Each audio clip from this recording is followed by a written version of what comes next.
Uysal bizim, bu icra bizimdir. İnsanlar bu torpaq bizim, bu cahan bizimdir. İnsanlar bu dostluq bizim, bu dövran bizimdir.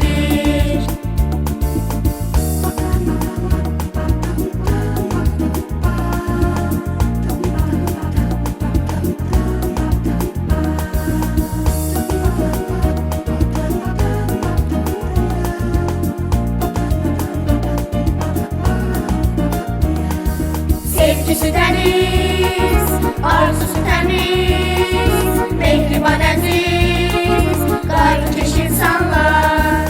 Sevgisi dəniz, arzusu təmiz, mehriban əziz, qarınkeş insanlar. Könüllər əlvan gölçək.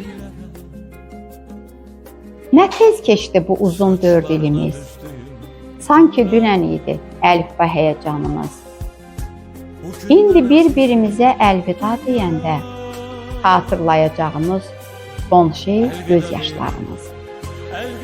Ağladıq, güldük, həyəcanlandıq. Əhvalatlarımızla dərslərə rəng qatdıq. Tədbirlərimiz onsuz da dillərə dastan. Etiraf edək ki, biz çox fərqli idik.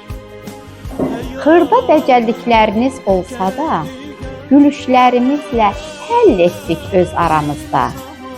Hər birinizi çox yaxşı xatırlayacağım. Bəziləriniz dərsdə heç susmasa da. Həmişə arxanızda durdum. Başqalarına qarşı sizi müdafiə etdim. Güvənimi heç vaxt boşa çıxartmadınız. Ağıllı, gözəl balalarım, sizinlə həmişə qürur duydum.